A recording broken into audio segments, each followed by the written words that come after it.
The Lord be with you. And with your spirit. A reading from the Holy Gospel according to Luke. Glory to you, O Lord.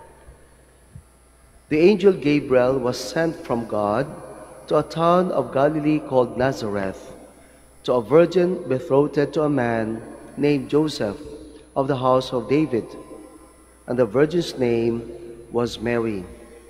And coming to her, he said, "Hail, full of grace, the Lord is with you." But she was greatly troubled at what was said, and pondered what sort of greeting this might be. Then the angel said to her, "Do not be afraid, Mary, for you have found favor with God.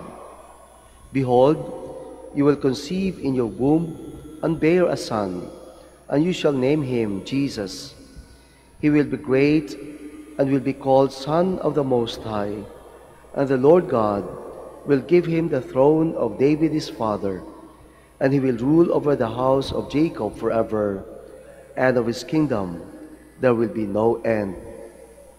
But Mary said to the angel, "How can this be, since I have no relations with a man?" And the angel said to her in reply, "The Holy Spirit will come upon you, and the power of the Most High will overshadow you. Therefore the child to be born will be called Holy, the Son of God. And behold, Elizabeth, your relative, has also conceived a son in her old age. And this is the 6th month for her, who was called barren, for nothing will be impossible for God." Mary said, "Behold, I am the handmaid of the Lord. May it be done to me according to your word." Then the angel departed from her. Brothers and sisters, the Gospel of the Lord. Praise to you, Lord Jesus Christ. Please be seated. Good morning and welcome to the Minor Basilica of Our Lady of the Rosary of Manaoag.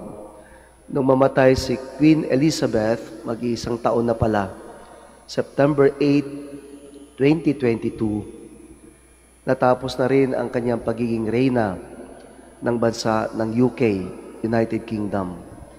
Natapos na ang kanyang political career, natapos na ang kanyang pagiging influential, maimpluwensya sa buhay ng UK at ng mga Briton. Natapos na lahat. Siya na lang naging bahagi ng kasaysayan ng kanyang bansa. Mga kapatid, in contrast, sabi ng turo ng ating simbahan, towards the end or at the end of the earthly existence of Mary, she was assumed by God into heaven. And that was the beginning of her queenship. Sabi nga ng ating invitatory psalm, "Let us praise Christ who crowned his mother as Queen of heaven and earth." Si Maria ay naging ina sapagkat ang kanyang anak ay hari. It's easy for us to accept, to take Mary as a queen if we are able to embrace Jesus as our King.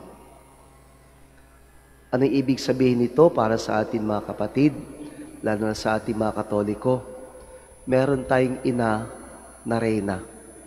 Hindi lang basta ina, kundi reyna. Ibig sabihin, siya ay malapit sa kanyang anak, anak na hari. It means a lot to us. In political life, in government, in civil life, sabi nga natin sa Pilipinas, hindi naman mahalaga kung anong kailangan mo, kung anong meron ka, kundi kung sino ang iyong kakilala. And in our spiritual life as well, of course, we are just sentimentalizing or dramatizing our faith. Madali para sa atin ang lumapit sa ating Panginoong Jesus sapagkat meron tayong ina.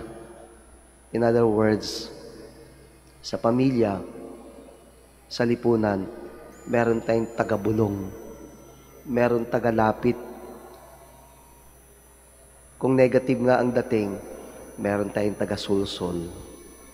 Yan ang role na mahal na ina.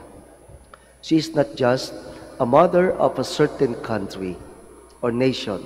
She is the mother of us all. Hindi lang siya ina ng isang bahagi ng kasaysayan tulad ni Queen Elizabeth. Siya ay reyna ng buong kasaysayan, ng buong panahon. She is not just a queen of history. She is a queen in eternity. Kaya po, sa ating mga Katoliko, lapit kay Maria.